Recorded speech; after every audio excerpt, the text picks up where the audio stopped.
إن الحمد لله والصلاة والسلام على نبينا محمد وآله وأصحابه أجمعين أما بعد أعوذ بالله من الشيطان الرجيم بسم الله الرحمن الرحيم مثل الذين ينفقون أموالهم في سبيل الله كمثل حبة أنبتت 7 سنابل في كل سنبلة 100 حبة والله يضاعف لمن يشاء الله واسع عليم BASB কমপ্লেক্সের studio থেকে আপনাদেরকে স্বাগত জানাচ্ছি। আল্লাহ সুবহানাহু ওয়া তাআলা আমাদেরকে সৃষ্টি করেছেন, পাশাপাশি আমাদেরকে দুনিয়াতে বেঁচে থাকার জন্যে রিজিকের ব্যবস্থা করে দিয়েছেন। আল্লাহ তাআলা যেভাবে আমাদেরকে জীবন দিয়েছেন, প্রাণ দিয়েছেন, ঠিক তেমনিভাবে আমাদের এই দেহ এবং প্রাণকে বাঁচিয়ে রাখার জন্য জীবিকার ব্যবস্থা করে দিয়েছেন। একই সঙ্গে আল্লাহ সুবহানাহু ওয়া তাআলা আমাদেরকে আদেশ করেছেন আমরা বেঁচে থাকব আমাদের জীবিকার দ্বারা, আমাদের রিজিক থেকে, পাশাপাশি যেন আমাদের রিজিকের দ্বারা অন্য বায়ু উপকৃত হয়, তাদের অংশ আছে। এই বিষয়টা আল্লাহ সুবহানাহু ওয়া তাআলা কোরআনে আল্লাহ বলছেন লিসসাইলি ওয়াল মাহরুম। কোরআনে আল্লাহ সুবহানাহু ওয়া তাআলা জায়গায় জায়গায় দান সাদাকার কথা বলেছেন। কিছু দান সাদাকা আমাদের জন্য ফরজ, বিশেষত যাকাত আল্লাহ তাআলা আমাদের জন্য ফরজ করেছেন। এটা আমাদের রিজিকের অংশ। আমরা আমাদের জীবিকা থেকে, আমাদের উপার্জন থেকে সেটা দান করতেই হবে, এটা গরিবের হক।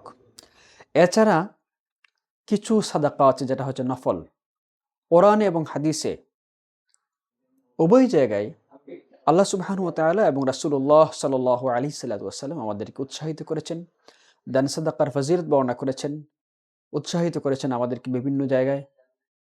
এজন্য আমাদের উচিত আমরা নিজেরা নিজেদের জীবিকা থেকে আহরণ করার পাশাপাশি আমাদের উপার্জন থেকে, আমাদের মাল থেকে, আমাদের সম্পদ থেকে আমরা আমাদের অন্য ভাইকে সহযোগিতা করব, দান সাদাকা করব। এর দ্বারা নিজেরও লাভ, অন্যেরও লাভ। আমরা সমাজের মানুষ, সামাজিক মানুষ। আমাদের পক্ষে একা একা চলা সম্ভব না। কোনো মানুষ যদি একা একা চলতে চায়, সে যদি অন্যের পাশে না দাঁড়ায়, তাহলে তার বিপদের সময় অন্য কেউ এসে দাঁড়াবে না। অন্তর্মুখী চিন্তা করা হচ্ছে স্বার্থপরতা, আর সবার জন্য চিন্তা করাটা হচ্ছে সচেতনতা। এটা হচ্ছে নিঃস্বার্থ কাজ। মানুষের কাজ হচ্ছে সবার জন্য কাজ করা, শুধু নিজের জন্য না। আল্লাহ সুবহানাহু ওয়া তাআলা কোরআনে আমাদেরকে বলছেন মাসালুল্লাযীনা ইউনফিকুনা আমওয়ালাহুম ফি সাবিলিল্লাহি কামাসালি হাববাতিন আনবাতাত 7 সানাবিলা ফি কুল্লি সুমবুলাতিন 100 হাব্বা। যারা দান করে তাদের দানের উদাহরণ দিয়েছেন শস্যের সাথে, যার সারাংশ হচ্ছে যে একটা বীজ থেকে যেভাবে 10টি হয়, 10টি থেকে যেভাবে আরো 100টি হয়, ঠিক তেমনিভাবে একটা দানের দ্বারা আল্লাহ সুবহানাহু ওয়া তাআলা বহুগুণ বৃদ্ধি করে দেন। আল্লাহু ইউদাইফু লিমান ইয়াশা। আল্লাহ যা ইচ্ছা তা আমাদের জন্য বাড়িয়ে দিতে পারেন, যদি আল্লাহ সুবহানাহু ওয়া তাআলা সেটা চান। মানুষ যাতে মানুষকে সহযোগিতা করে, এই জন্য রাসূল আলাইহিস সালাতু ওয়াস সালামের হাদিস আছে, রাসূল আলাইহিস সালাতু ওয়াস সালাম বলেছেন ইরহামু মান ফিল আরদি ইয়ারহামুকুম মান ফিস সামা। তোমরা জমিনের অধিবাসীদের প্রতি সহযোগিতা করো, তাদেরকে সাহায্য করো, তাহলে আল্লাহ সুবহানাহু ওয়া তাআলা তোমাকে সহযোগিতা করবেন। আরেক হাদিস রাসূল সাল্লাল্লাহু আলাইহি ওয়াসাল্লাম বলেছেন ওয়াল্লাহু ফি আউনিল আবদ মা কানা আল আবদু ফি আউনি আখিহি। যে আল্লাহ সুবহানাহু ওয়া তাআলা ততক্ষণ পর্যন্ত তার বান্দাকে সহযোগিতা করবেন যতক্ষণ সে অন্যকে সহযোগিতা করবে। একইভাবে রাসূলুল্লাহ সাল্লাল্লাহু আলাইহি ওয়াসাল্লাম আরেক হাদিসে বলেন মান কানা ফি হাজাতি আখিহি কানা আল্লাহু ফি হাজাতিহি। কেউ যদি তার ভাইকে সহযোগিতা করে, আল্লাহ সুবহানাহু ওয়া তাআলাও তাকে স্বয়ং সহযোগিতা করেন। এই জন্য আমাদের উচিত হচ্ছে সবাইকে সহযোগিতা করা। আমরা আমাদের প্রতিবেশী, আত্মীয়স্বজন, আমাদের চারপাশের মানুষকে সহযোগিতা করব।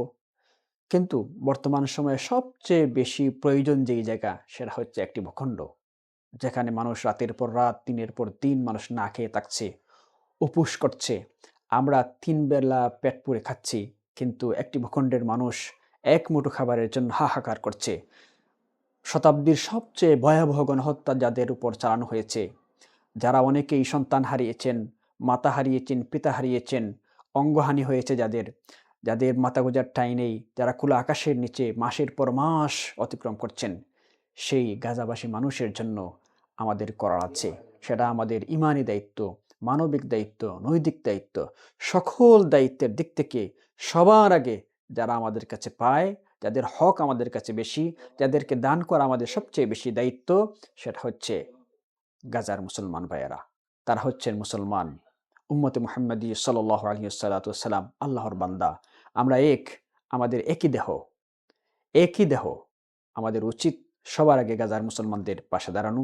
আমি সবাইকে উদাত্ত আহ্বান করব যে আমরা আমাদের সামর্থ্যের আলোকে বিশ্বস্ত মাধ্যমগুলো আছে, যে মাধ্যমগুলোতে সরাসরি গাজায় এখন পর্যন্ত ত্রাণ পাঠানো যাচ্ছে, আমরা সে সকল মাধ্যমে তাদের কাছে পৌঁছে দেবো ইনশাআল্লাহ। আল্লাহ সুবহানাহু ওয়া তাআলা আমাদেরকে আমাদের সামর্থ্যের আলোকে বেশি বেশি করে গাজার মুসলমানদেরকে দান করার তৌফিক দান করুন। আমিন।